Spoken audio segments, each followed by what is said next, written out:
के इस वीडियो में अपन सर्ज के बारे में देखेंगे जो अपने पावर सिस्टम के अंदर आते हैं। ठीक है, तो सबसे पहले मैं आपको बताता हूँ कि सर्ज जो है वो एक इंग्लिश वर्ड है, ठीक है, जिसका मीनिंग होता है sudden strong movement in a particular direction. मतलब एक सडन और स्ट्रॉन्ग मूवमेंट, और वो भी किसी एक पर्टिकुलर डायरेक्शन में।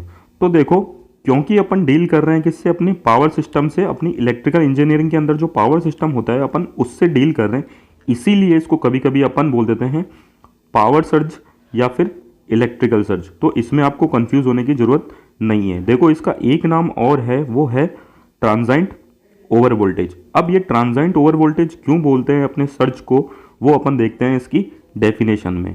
तो देखो, सबसे पहले अपन इसकी डेफिनेशन पढ़ते हैं। तो डेफिनेशन में ये लिखा गया है कि पावर सर्ज जो है वो अपने एबनॉर्मल हाई वोल्टेज हैं जो एक शॉर्ट ड्यूरेशन के लिए रहते हैं। ठीक है, मेरे हिसाब से आपको ये डेफिनेशन क्लियर होगी, बहुत शॉर्ट और सिंपल है। ठीक है, तो देखो, अब आप एक बात देखो, यहाँ पे जो ये वर्ड लिखा है, जो ग्रीन कलर में मैंने अंडरलाइन किया है या बॉक्स में बनाया है, देखो, lasting for a short duration of time, इसके लिए एक वर्ड काम में लिया जाता है, इंग्लिश वर्ड ट्रांजाइंट। तो अगर इस लाइन की जगह मैं यहाँ पे ट्रांजाइंट लिख दूं तो देखो ये क्या बनेगा, ये बनेगा पावर सर्ज या फिर इलेक्ट्रिकल सर्ज कुछ भी नहीं होते हैं, सिंपल सा अपने क्या होते हैं, हाई वोल्टेज ट्रांजाइंट होते हैं। इसलिए देखो मैंने यहाँ पे क्या लिखा था, हाई वोल्टेज ट्रांजाइंट। बहुत ही सिंपल वर्ड है और बहुत ही सिंपल मीनिंग है। ठीक है, मेरे हिसाब से आप सर्ज की डेफिनेशन वगैरह समझ गए होंगे। अब देखो, इसको एक तरीके से और पढ़ सकते हैं, सर्ज क्या है, एक ब्रीफ ओवर वोल्टेज स्पाइक है, या फिर मैं बोल दूं डिस्टर्बेंस है, किसमें, अपनी पावर वेवफॉर्म के अंदर। इससे क्या होता है, जो अपने इलेक्ट्रिकल इक्विपमेंट होते हैं या तो वो डैमेज कर जाते हैं या डिग्रेड कर जाते हैं या फिर डिस्ट्रॉय ही हो जाते हैं। तो एक बात ये भी पकड़ के चलनी है अपन को सर्ज के बारे में।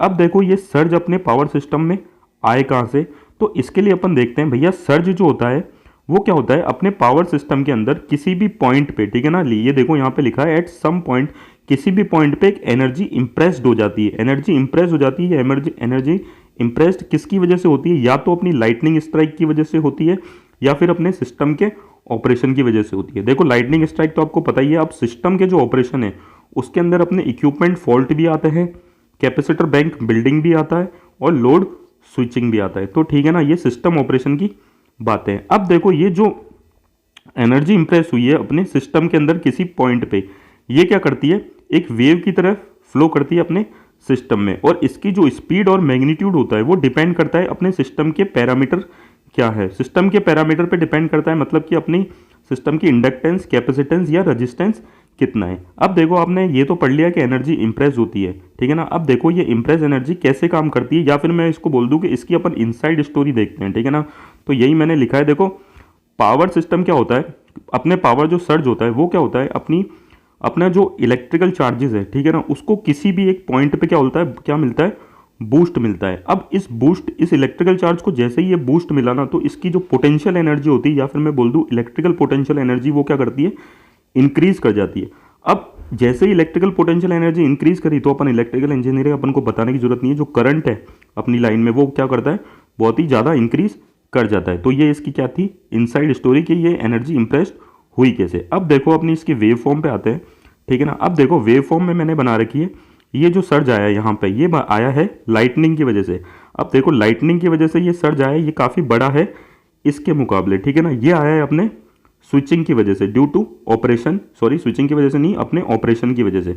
अब देखो, मैं ये बोल सकता हूँ यहाँ से, जो सर्ज होते हैं वो अपने फ्यू हंड्रेड से लेके 1000 तक जा सकते हैं। आप खुद देख लो, यहाँ पे जो मैग्नीट्यूड है वो 100 या फ्यू वोल्ट का ही है, लेकिन यहाँ पे 1000 ऑफ वोल्ट तक चला जाता है। दूसरी बात आप यहाँ से ये नोट करो, देखो, ये साइकिल है, पूरा कंप्लीट साइकिल है, ये इसके सब साइकिल में आया, और वो सब साइकिल में भी बहुत ही शॉर्ट ड्यूरेशन के लिए। तो मैं यहाँ पे सर्ज के बारे में एक बात और बोल सकता हूँ कि ये माइक्रो सेकेंड तक ही रहते हैं। देखो, मैं आपको बताता हूँ, ऑपरेशन की वजह से देखो सर्ज आते हैं, ठीक है ना। अपन एक नॉर्मल स्विच भी ऑन करते हैं ना, तो सर्ज आएगा, लेकिन वो बहुत ही छोटा सर्ज होगा, मतलब उसका जो मैग्नीट्यूड होगा, जैसे कि मैंने बोला फ्यू वोल्ट से 1000 वोल्ट तक जाता है, तो जो मैग्नीट्यूड होगा वो बहुत ही कम होता है और बहुत ही कम ड्यूरेशन के लिए होता है। तो अपने इक्विपमेंट इसके लिए डिज़ाइन किए गए तो उसको हैंडल कर जाए, ठीक है। तो आप मेरे हिसाब से ये भी समझ गए होंगे। देखो, इसी ग्राफ पे मैंने ये डेफिनेशन भी लिखी है, सर्जिस या फिर सर्ज इज अ सब साइकिल ओवर वोल्टेज।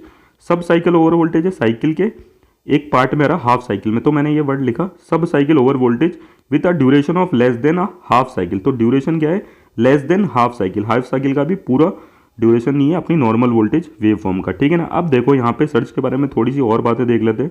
या तो ये पॉजिटिव पोलैरिटी के होते हैं या फिर ये नेगेटिव पोलैरिटी के भी हो सकते हैं। ये अपनी जो नॉर्मल वेव फॉर्म है उसके साथ एडिटिव भी हो सकते हैं और सब्ट्रैक्टिव भी हो सकते हैं। और जैसे कि अपन ने वहाँ देखा अपने ग्राफ में, ऑसिलेटरी होते हैं और डीकेइंग ओवर टाइम के साथ क्या करते हैं, डीके करते हैं, ठीक है ना।